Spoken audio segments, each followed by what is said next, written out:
On Saturday, November 8th, TD Garden transforms into the hub of comedic talent as Comics Come Home returns for its 29th year. The longest-running comedy show in the world, hosted by comedy legend and Mass native Dennis Leary.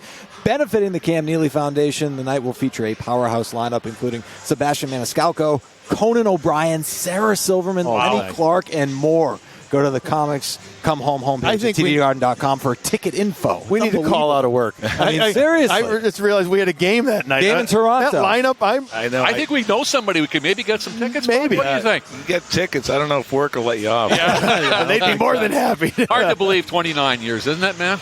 Barry, it really is. I mean, I give Dennis all the credit in the world. When I asked him originally to do a comedy benefit for the foundation, I thought it was just going to be him. Right. And we maybe do it 1 or 2 years, but now here we are, 29 years. It's really pretty And impressive. as you said, it was the Orpheum. That was holding what then compared to now, right? Yeah, exactly. It was 2,500. Then eventually we got more people wanting to come that we couldn't accommodate. So at 10 years, we moved to the Ganis Arena and sold 6,000 there. And then Dennis is like, do you think of the 20th we could get the Garden? I said, well, we could probably get the Garden, but can we fill it?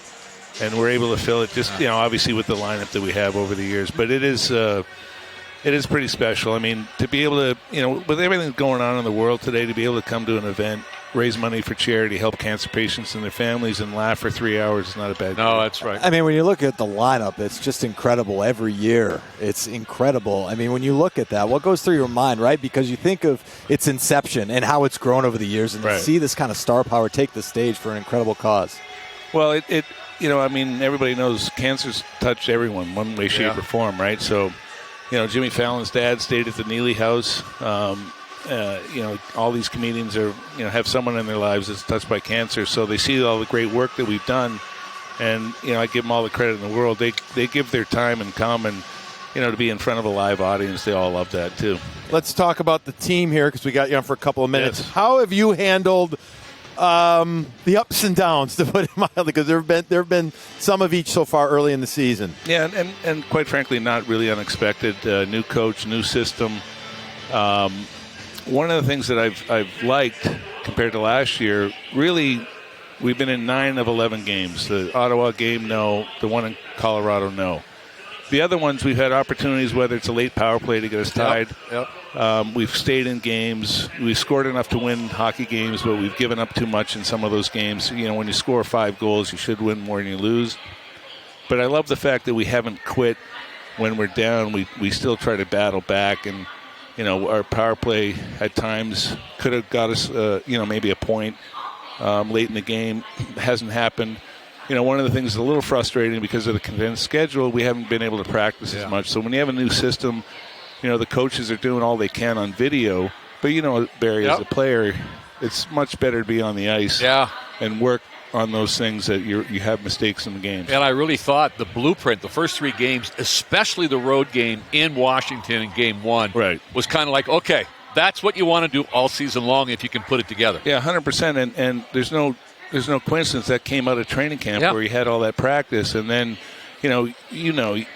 one mistake leads to 2, leads to 3, and then you try to correct them. And the best place to correct them is in practice. How much of this, and you mentioned the compressed schedule because of the Olympics, how much of what we're seeing, because you said lack of practice time, is a product of just the sheer volume of games and not being able to get on the practice sheet? Yeah, 100%. And it's, it's not an excuse. It's just reality, right? I mean, a new coach, new system, not as much practice, you're going to make mistakes in games, and that's what we're trying to mitigate.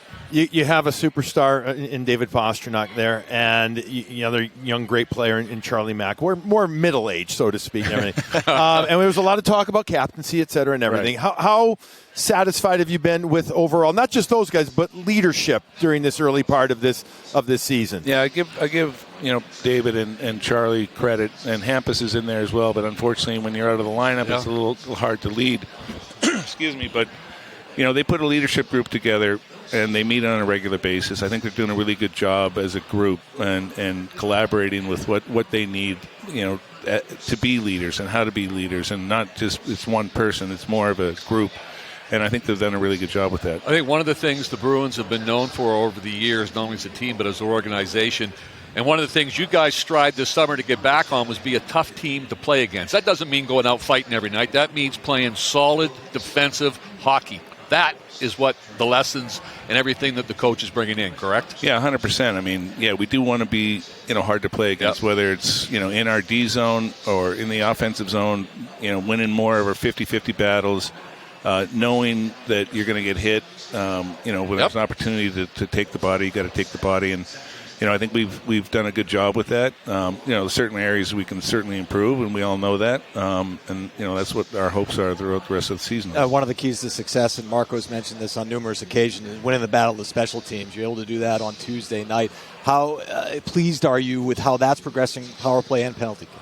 Well, the penalty kill, I think, aside from the one game there, we've been outstanding. But we are taking too many minors. I mean, that's something that we got to reduce. There's no question. I mean, it's taxing on the penalty killers, taxing on the goalie. And then if you lose a penalty killer because he took the penalty, it makes it that much more harder.